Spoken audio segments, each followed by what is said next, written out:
Hey, welcome back to Woodruff Woods. I'm Darren, and today I'm going to show you what I've bought. I got a new addition to the lineup of equipment. As you know, recently my Kawasaki Brute Force 650 crapped out on me, so I've replaced it. So let's take a look.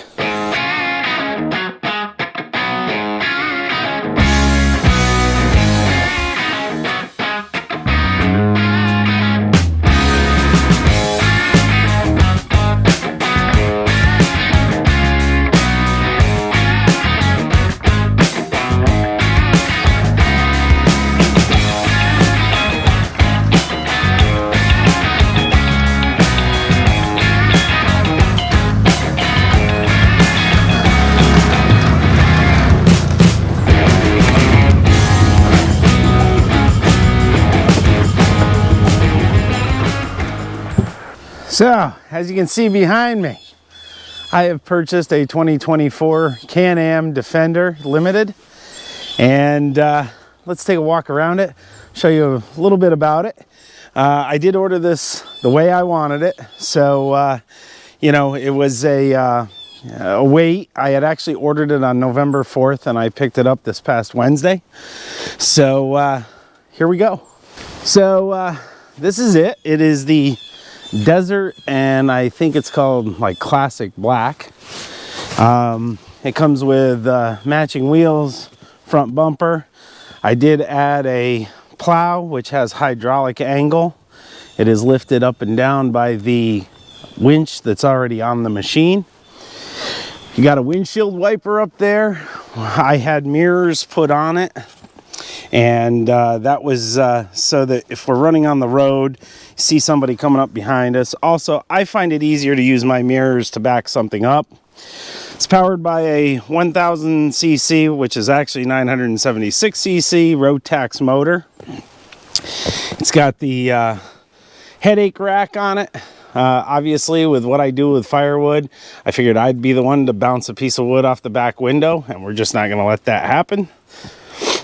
It's got a power dump bed, something I ordered because with all my travel, sometimes lovely Lisa has to do things, and you know, it'll just make it easier for her.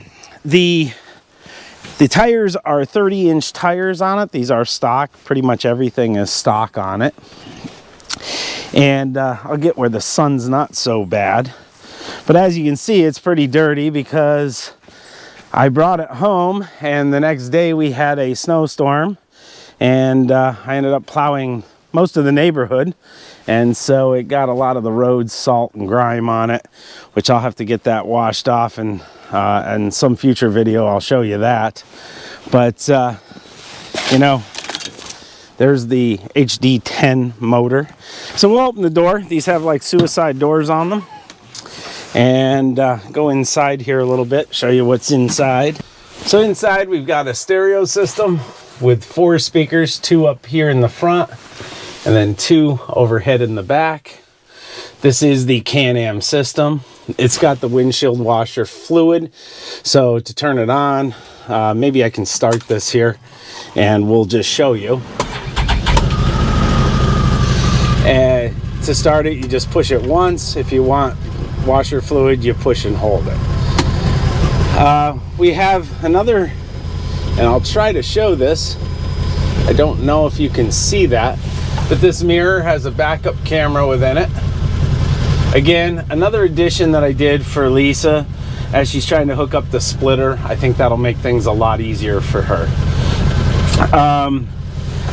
I know there's a ton of videos out here on these, so I won't go through every detail. I'll just talk a little bit about some of the features I really like. It's got this glove box, and you can just lift it up, pull it right out, which is a nice little feature. Locks right in there. There's one under the passenger seat as well. As I mentioned, we've got a power dump bed. This is another winch control. This is the light switch, which is low beam, high beam, and then power windows on each side.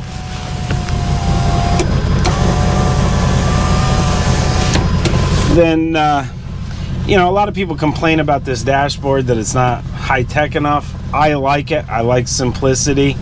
So it does have different drive modes, the economy mode off, which is where you get most of your speed, and then work mode, which is what I've been using the most because I've been plowing with it. We have a joystick over here, and that controls the plow. So I'll raise the camera up so you can see, but if I move the joystick up, the plow goes down. Move it down, it goes up. That does seem backwards to me. Move it to the left, it'll move the left side out. Move it to the right, it moves the right side out. And so, you know, the plow is partially hydraulic, I guess, electric over hydraulic. And then we have two-wheel drive, four-wheel drive, locked front differential. This locks the rear differential. The unit here has heating and air conditioning. And you can see we got the temperature set. You can push this. It tells you heat. If you turn it, it'll either set an auto temperature or your air conditioning. It says the fan's on high. We'll turn that down. Push it again. We're right back to the beginning. So everything's on that one dial. We also have this, and there's a power port in there where you can store your phone. This will open the window part way. You can open it just a little bit or have it flip all the way open. As I mentioned, there is a toolbox under the seat here. And then as we look at this, the center comes down so you can have more beverage space, maybe put a phone in there, some gloves, whatever. This is kind of the high-end model the Can-Am makes. I did a lot of research before I bought a Can-Am. I had been looking at the John Deere Gator. I had looked at the Kubota, which my parents have. The one thing I didn't like about those was ground clearance. The Can-Am seems to sit up a little bit higher, and going in and out of the woods, I thought that was important. I wanted an enclosed cab. I know a lot of people don't like them because they're in and out of them a lot, but as I get older, I find that, you know, being out on a tractor plowing snow is not so much enjoyable anymore. And so I was set on that, and I wanted to at least have heat. This came heat and air conditioning right from the factory, and so I decided to go the extra money and get it. The stereo is really good. I'm not going to play it because I don't want a copyright violation, but stereo sounds really good. It's plenty loud enough for me anyway. And as a matter of fact, you can turn it up loud enough that it makes it almost not tolerable in the cab. I'm in the break-in period, so I haven't been getting on it. I think the top speed is like 65 on these, or 66. Some people say they do a little more than that. We're real happy to get it. We waited a long time, and our dealer was even telling us we got in at a lucky time because they're now quoting dates out in May, June. I'll do a more thorough review once I get used to it. But I think right now what we're going to do is I'm going to gather up my camera equipment. Let's head up to the woodshed and let's see how it hauls a load.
what we're gonna do is we're gonna load up some wood. See, I'm pretty much out of wood in the house. We burned a lot of wood this week. It was quite cold.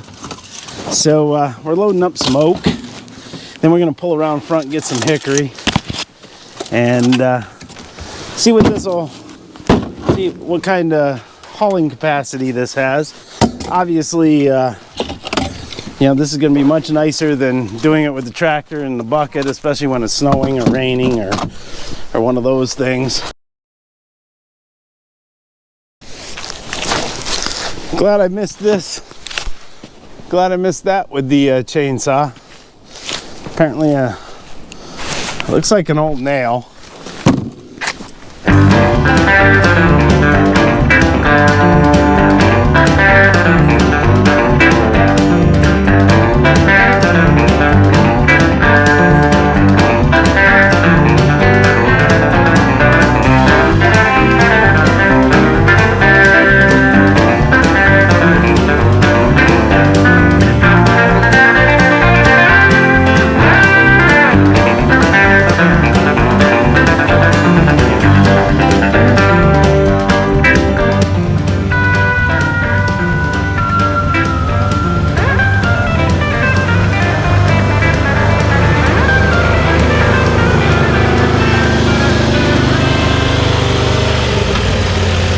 And then, I mean, there's 3, 4, 5, 6, 7 pieces of wood that were already in here.